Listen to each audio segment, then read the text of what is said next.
Hey everyone, and welcome to the podcast Too Much Disinformation, the pod that uncovers the good, the bad, and the fake of the online world. I'm your host, Rafi Mendelsohn, and on today's pod, we're going to be talking about deplatforming hate groups and everything that goes into what's involved with deplatforming those hate groups. And talking us through this topic is someone who is uniquely experienced and qualified to be able to explain it to us all. Dr. Megan Squire is the Deputy Director for Data Analytics and OSINT at the Southern Poverty Law Center, a non-profit advocacy organization specializing in civil rights and public interest litigation. Their work includes monitoring hate groups and other extremists and then exposing their activities to law enforcement agencies, the media, and the public. Earlier this year, Megan led research on how hate groups are using cryptocurrency to raise funds. And it's not every day you get to speak to someone with their own Wikipedia page. So let's not waste any more time and start the show.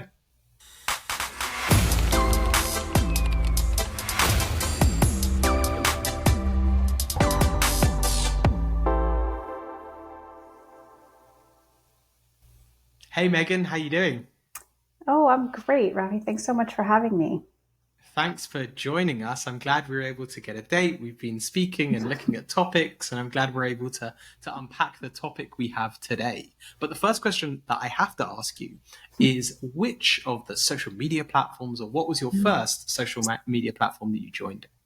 So I've been around the internet for a minute. I wasn't sure if some of the the original sites or I guess we didn't even have sites back then, but the original services that I used would be considered social media. But I remember, hopping on AOL back in the 90s. I think President Clinton was still in office at the time. I remember being on Usenet before that, if anybody even knows what that is anymore. Usenet? Yeah, Usenet. So this is the text-based messaging. I guess it's kind of like picture Reddit, but it's only text and not in your browser, and you have to get on a command line prompt and do it. So yeah, that's probably dating me. But yeah, I think as far as like modern social media, I think I got on Facebook in, oh my gosh, maybe 2004. One of my students actually introduced me to it. He was like, you got to check this thing out. It's the same, it's the social networks that you've been teaching us in class, and someone made a website for it. I thought, oh, that's pretty cool. So Amazing. And you've never looked back, it sounds like, as well. yeah, sometimes I wish sometimes you get in there and you see all the dark stuff on social media and you wish, why did I do this? But yeah, it's been a journey. So in the lead up to recording this episode, we had quite a challenge of discussing all of the different types of topics, all of the different topics that we could cover today. And a lot of your work at the Southern Poverty Law Center and all of their work is about working against hate groups and extremist groups. And part of that process is identifying and then deplatforming them from the forum that they have of social media. And so that's why I think we settled on the topic of deplatforming. But maybe let's start from the beginning. And for those who are not aware of what that term means, what is deplatforming? Yeah, so when you think about using the internet or using different websites, social media sites, they're owned by someone, right? And those folks get to set the rules of the platform. So you're allowed to do this, you're not allowed to do that. Sometimes these are called like terms of service or platform policies, community guidelines, that kind of thing. And when a user violates those terms or guidelines, there's generally some kind of punishment that goes along with it. And it could be like a short-term thing, like, oh, we're going to, put you in timeout for a few hours or days, all the way up to you're banned from the service, right? So that broad, I guess, set of actions that a platform can take is kind of generally referred to as deplatforming. Usually when people say deplatforming, though, they mean that final step, like the one where you're actually removed from the service and not allowed to use it anymore. But there's a variety of steps that a company can take before they get to that point. Okay, so deplatform can apply to anyone or any organization that has breached the terms of service. Yeah, generally, yeah, that's right. And so, and is there because my understanding, and I'm sure you'll be able to put me right, but there's kind of an element, a two sides element of this. There are people who the social media platforms have identified, but then there's also organizations like yourself and the work that you're doing, which are more proactively having to do quite a lot of work in order to be able to make the case for or to the social media platforms to get them deplatformed. Is that right? Yeah, so let's talk through both of those things. So there's both the users of the platform, and then there's the platform itself, and then there's proactive identification of rule breaking, and then reactive identification of rule breaking. So we can talk about each of those separately. When you or I use a social media site and we come across content that's pretty bad, right? You're like, wow, this shouldn't be on the internet. A lot of platforms have a way for you to report that content, right? So that would be the user taking a proactive step to find content or come across content and then report it to the platform. And then the expectation, of course, is that the platform will act on it, right? The company will take some kind of action and they'll at least respond to you. They might even take action against, that report or that user that you reported. The other thing, though, that we should talk about is the companies themselves not necessarily just reacting to user reports, but actually going out and on their own services and looking for the bad content. They can sometimes do that with human moderators. We call that content moderation. And then they can also do that with algorithms. So they'll write software that can look for, instances of keywords all the way up to, using fancy machine learning tools to kind of suss out problematic content or networks that are growing that are spreading disinformation, hate speech, that kind of thing, harassment behaviors. So there's both the user side and the platform side, and then there's both proactive and reactive responses to rule breaking. Amazing. And on the platform side, I presume neither of those approaches are necessarily the perfect antidote to the challenge of dealing with. Yeah, there's pros and cons to all of that. So, when the platform or the company has to respond to a user complaint, right? They have to have enough staff to actually deal with answering user complaints. They have to design a complaint or reporting mechanism into their software. You'd be surprised at the number of social media sites that I've come across that we call them low or no content moderation sites. And there's some that don't even have the ability to report content. It's like they didn't think of it as a need. It's kind of strange. But then those companies also have to, if they're going to be a decently moderated space, they have to staff that up and then usually decide if they're going to embark on algorithmic or software-based solutions too. So that can be kind of expensive. It can be error prone, right? Like those systems have to be designed and built and tested. And there's, sometimes a lot of, just errors with how those are rolled out. So.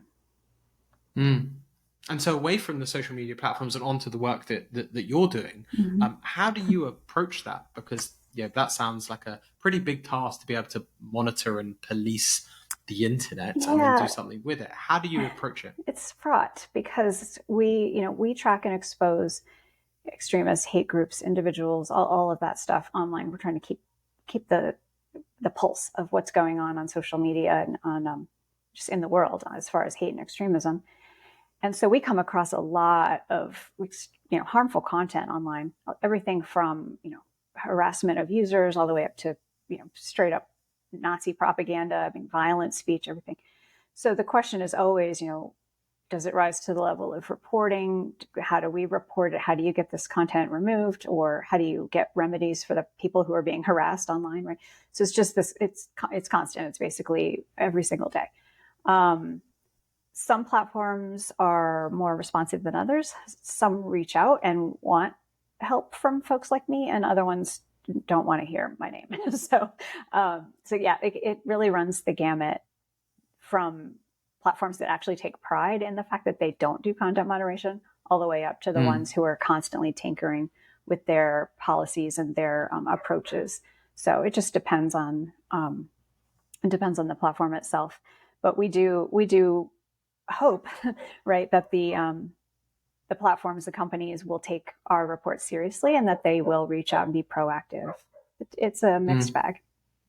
And so, obviously, your work. There's a whole load of different conversations online. I'm not going to be surprising everyone by saying, there's a lot being covered, good and bad. Your work is focused on hate groups, extremist right-wing hate groups. And so, when you said every day, this is a difficult question. I appreciate, but can you give a sense of the scale that we're talking about? Oh, wow. Okay. So there's a lot of different ways to measure this, and measurement as a data scientist, right? Like measurement's kind of my jam. But we have a lot of different ways of taking that pulse or producing, I guess, sensors or metrics to measure the scope and scale of the problem. So for years, I mean, decades, Southern Poverty Law Center has produced what we call the hate map, right? It's like the count of how many groups there are in each category, in each, hate ideology or extremist ideology. And we have certain standards for how, what the group has to do to be able to be listed. We also keep track of different really high profile extremist individuals, right? And produce reports about those folks. So that's one way of measuring. Is the number of groups increasing, decreasing? Is a certain ideology gaining traction or losing ground? That sort of stuff. There's also many, many more newer ways, right, of tracking and measuring both the impact of hate and extremist groups, but also their presence, right? Whether they exist or not, how active they are, how convincing they are, how much money they're making, and all of that. So I spend a lot of time in that space, kind of developing those newer metrics. The big challenge there is finding the data. So if we're talking about social media companies, for example, they don't tend to be too free with their data in terms of, people like me studying it. So even if I had a simple question like, how many groups got deplatformed last year on Facebook and in what ideologies and for what reasons, there's no way I'm going to be able to get that information from them, although it would be incredibly helpful, right, to us for understanding the size and scope of problem X on social media company Y. We're constantly scanning the landscape for new and exciting data sources that'll help us answer those questions and build those sensors. And I think that's an interesting point you made is the kind of just the number of maybe pieces of content or profiles, people or groups, but also what you've pointed to there was also the scale and the impact.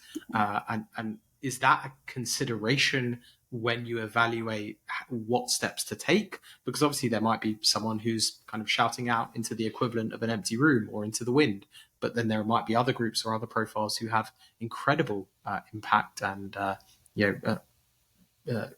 the wider conversation. Yeah, that's exactly right. And again, we can look at there's kind of two axes there, right? There's the amount of harm that's able to be done by this person. So how powerful are they? How big is their audience? How big is their voice right now? How big is their platform, right?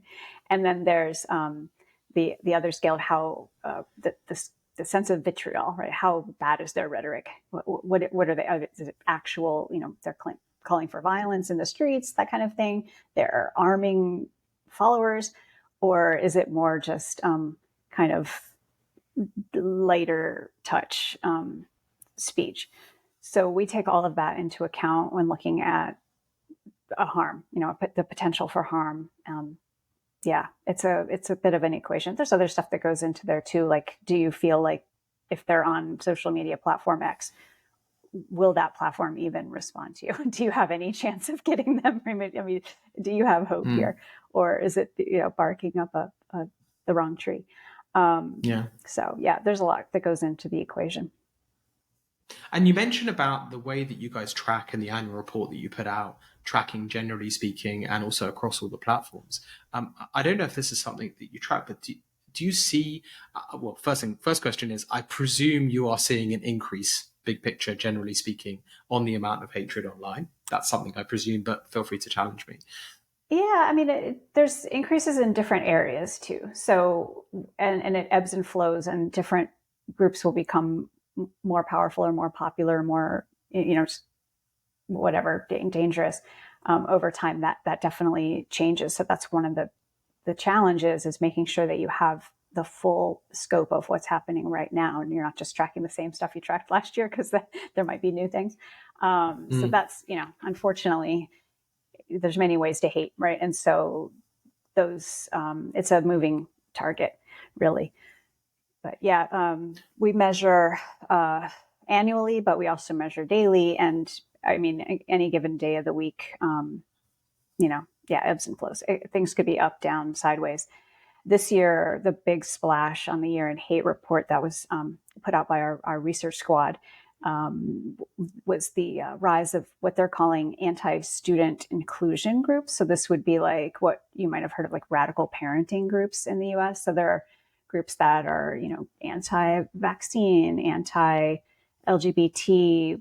They're the ones ripping books out of the libraries and stuff like that for having gay characters, things like this. So that was a group that or a set of groups that we began to list this year that we didn't list last year. So it may look like there's a giant increase this year because of that new group, but then meanwhile, some other category might have kind of fallen off. So it just differs each time. And the follow-up question to that is, I don't know if you see, online hatred doesn't act in isolation. It's connected to real life events and physical events. Do you see a correlation, or do you see a rise around specific offline events as well? Yeah, it's funny. That's one of the things that I'm interested in measuring is even if a group or an individual starts off online without much of an offline presence, right? They don't have physical followers in the real world. They're kind of just an online keyboard warrior. Does that stay true all the time, or do they almost always make a move to doing something offline? And I'm really curious about sussing out what that percentage is, right? Is it 50% of them eventually do something online or offline, or are there folks that are true holdouts forever? And does that differ across the medium that they're using? For example, do video streamers act differently than meme generators on Twitter, that sort of stuff? So that's a really good question. I don't think I have a solid answer for a consistent, statistically valid trajectory all the time. But we certainly see all of those behaviors. Yeah, we see people who definitely move to an offline, real world posture. And then we see folks that don't tend to do that. I'm curious if I can find more patterns in that behavior, whether it's ideologically based, geographical, some kind of demographic, something like that. We might not have enough data to prove that out, but yeah, that's an ongoing, it's a really good ongoing question. That's incredible. I presume it's incredibly challenging, but also what you've outlined is that there's two sides of that. There's the offline activities that result in a spike or result in an increase in, and then there is also the online activities that then result in a physical event. We sometimes kind of at Cyber, we refer to it as from post to protest, right? The kind of conversation happens and there's a bit of organization, and we've tracked that across numerous countries. That's right. Where we see that kind of activity. I want to kind of get back to the kind of deplatforming and how you approach that. What are those investigations, or how do you even begin, or how do you start collecting the evidence or make the case that you then can take to the platforms? Yeah, so the first step is getting on the platform, right? So you have to you end up creating a lot of accounts. Those accounts might have different purposes. So most of the time when I do my work, it's very passive. I'm just observing, right? So I'll get the lay of the land on a new platform. So Threads just came out the other day. Everybody's talking about what's going on there. And oh my goodness, can you believe that extremists are on here? And I'm like, yep, I sure can. They're going to go to the new place too, just like you are, to check it out and see if they can, get an angle, suss out the content moderation policy, see if there are any, right? And so that's the first step, is getting on that platform, seeing how it works. Now, for my work, because I'm a computer scientist, I'm really concerned about the different algorithms the platform is using, what technical affordances are on that platform. So that means, like, what are the features that it has? And what I've found is that depending on the extremist group or the hate group, the different platforms will be more or less appealing to them, depending on what they are trying to accomplish. So, for example, if the group is taking a very secretive posture, they are going to want something like encrypted messaging, right? If they're they might see that as a need. Other groups that aren't doing so much secretive stuff and are maybe more propaganda based are going to look for platforms that have big audiences, that allow a lot of media to be posted. Maybe they have file storage capabilities, that kind of stuff. So I will go to a new platform and I'll immediately look around and say, okay, what does this get my audience, or the bad guys, right? Like, what is this going to get them? Are they going to find their way over here, or is it going to be too hard to use, too uninteresting, too much like X other platform that they're already on?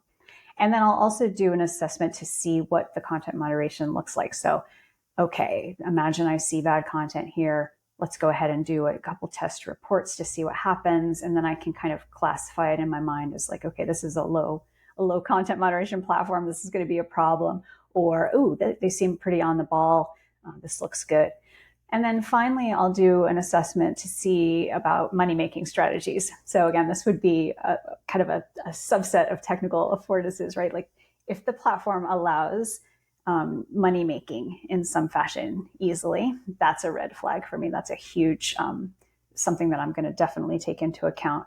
The reason is a lot of these groups and individuals don't have good ways of making money normally, like you and I do. We go to work, we do. A lot of these guys, this is their job, right, is to promote hate in the world, sadly. And so if a technical platform allows them a way to make money off of that, for example, by taking tips during video streaming, by selling merchandise, using cryptocurrencies, things like that, then that's going to be something that I'm going to take very, very close attention to, and definitely pay attention to that and see how much money is changing hands and how easy is it for them to, kind of stay under the legal radar with that money. So, yeah. Wow. So that's interesting. That brings in a whole other motivation. Of course, one side is to be able to broadcast your views to as many people as possible and to reach those people. But then the second side you're saying is that actually it's to be able to fund those individuals, fund themselves to be able to continue to broadcast those views to as big an audience as possible. That's right. really interesting. Yeah. And then in terms of, so depending on the platform, if you have a streaming site, then it's pretty, I'd imagine it's easier to see who that person is. But on other sites, how much do people hide behind personas or hide behind fake accounts? Oh, very frequently. Like, yeah, even people who show their faces sometimes will have an alternate name that they use for themselves. But you'd be surprised. The video streaming sites, a lot of times, they'll mask up on there. They use like the kind of full face mask, or they don't even show their face. They'll just use the avatar like you would see in a Zoom screen when the person has their camera on. They'll just put that up. There's numerous, hundreds of streamers that come on every day and do that, where they just have kind of a group chat and everybody's just an avatar, an icon. So yeah, they hide. They'll hide their face, their physical appearance. They'll hide their location.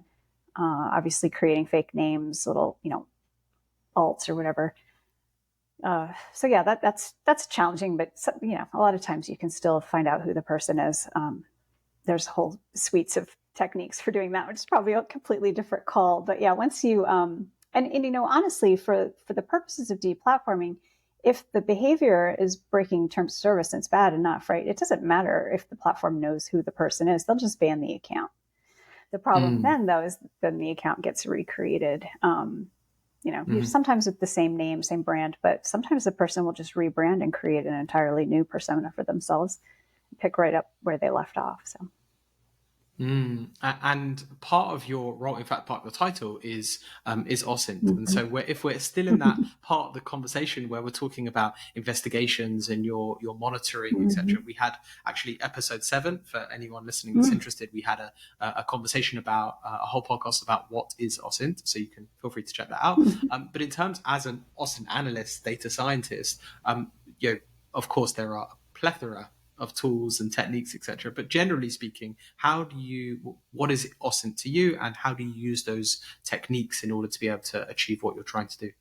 Yeah, so using publicly available data to learn the answer to a question that you have. That's how I kind of define OSINT really simply.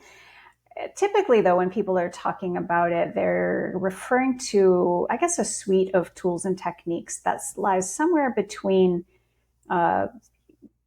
active human intelligence gathering. So with OSINT, you're typically not, infiltrating groups or doing spy kind of work, that sort of thing. It does tend to be a little bit digitally focused, so computer based. And then there's this idea that it's data that's public, that it might even be free. So typically you'll kind of draw the line at data that you have to pay for. That's generally not considered OSINT, but if it's publicly available and aggregated, that sometimes still counts. There's, I guess, the interesting part about OSINT for me is that if it's publicly available, like, what's the challenge, right? Like, so that's where you have to, it's kind of like a little bit tricky to be good at OSINT. You have to be able to find the data that, yeah, it's out there, but people didn't know what it meant, or they couldn't find it, or it wasn't easy to use. And then you correct the case, right? And by figuring out the way to make that hiding in data that's hiding in plain sight into something that's useful. So an example of that, this has to do with money and deplatforming a little bit. So if you don't mind, an example of that would be, I was looking at this platform one time called DLive. It is a video streaming platform that was used by a lot of gamers. So you go in and play your video game, and people could, watch you playing. They could hop on a voice chat and talk to you, or they could, text chat while you're playing the video game, kind of watch your moves and jokes and stuff like that. Well, a bunch of hate groups and extremists and just generally vile people started using this platform to not play games, but to do their propagandizing. It was a no content moderation platform, or extremely low content moderation platform. It didn't even have a button to report content when it first started. And it was allowing folks to make a lot of money on this platform. So I was curious. I said, well, I wonder if I can find a way to figure out how much they're earning. So OSINT skills kicked in, and I ended up finding an undocumented programmer's API that the site was using to run itself.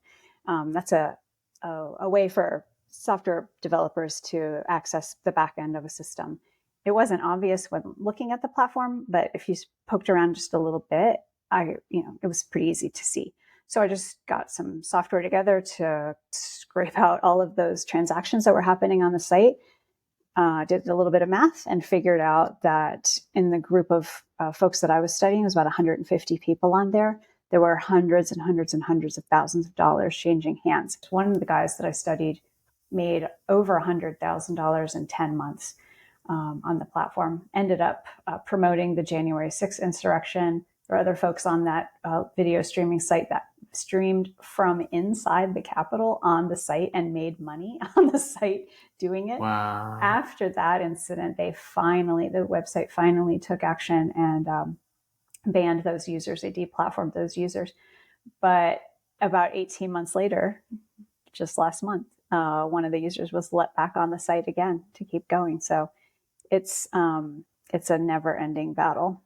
But even in the investigation side, it's, you mentioned about kind of hiding in plain sight, right? There's so much data. Yeah. So there's one part of it is getting all of that data, or finding it through the fire hose of so much information. But then the second part is the context, as you said, that That's kind of other that digging in, but also the context of, okay, what are they saying, and how are they having an impact with their words and with their content.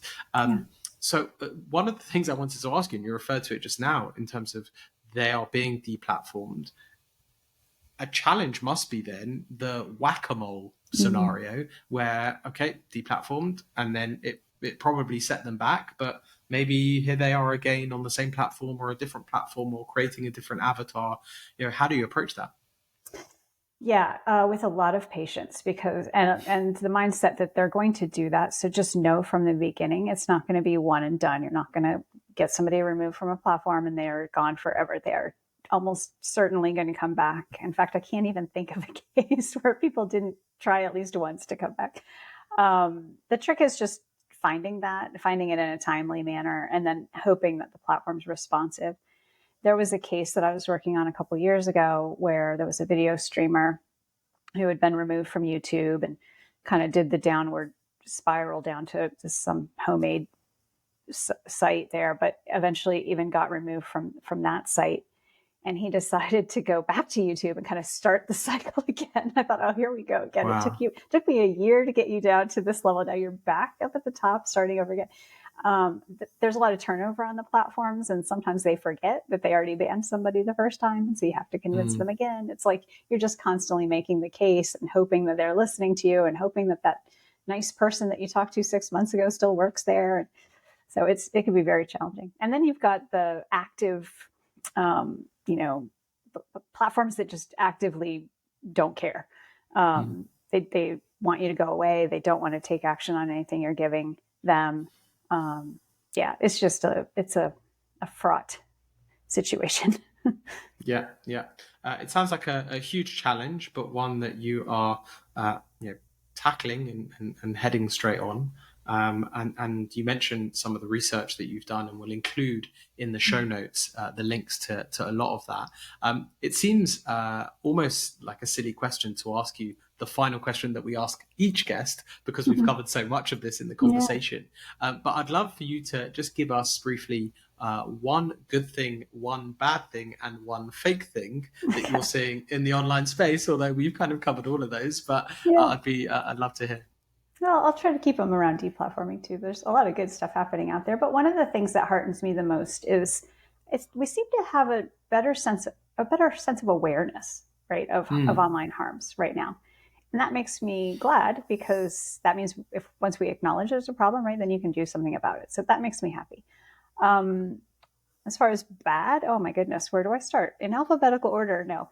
I guess I am noticing a bit of, on the platform side, I think they're getting tired of playing the content moderation game. And so I'm seeing a lot of apathy. I'm seeing a little less energy around coming up with cool solutions, a little more like, well, I don't know, laissez-faire, kind of throwing their hands up in the air. And that's worrisome.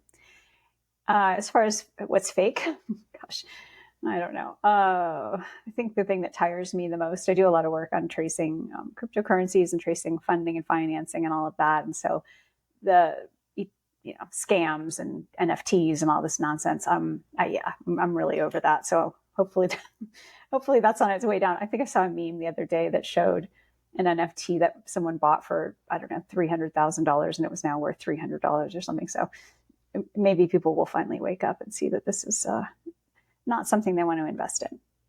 Fantastic. A great answer to the question. And I have definitely learned a lot over the last half an hour or so, and I'm sure our listeners have as well. So really thank you for making the time to talk through the work that you're doing and talk through this as a concept. And for everyone, for Megan, thank you very much for coming on. And for everyone listening, have a great day, everyone.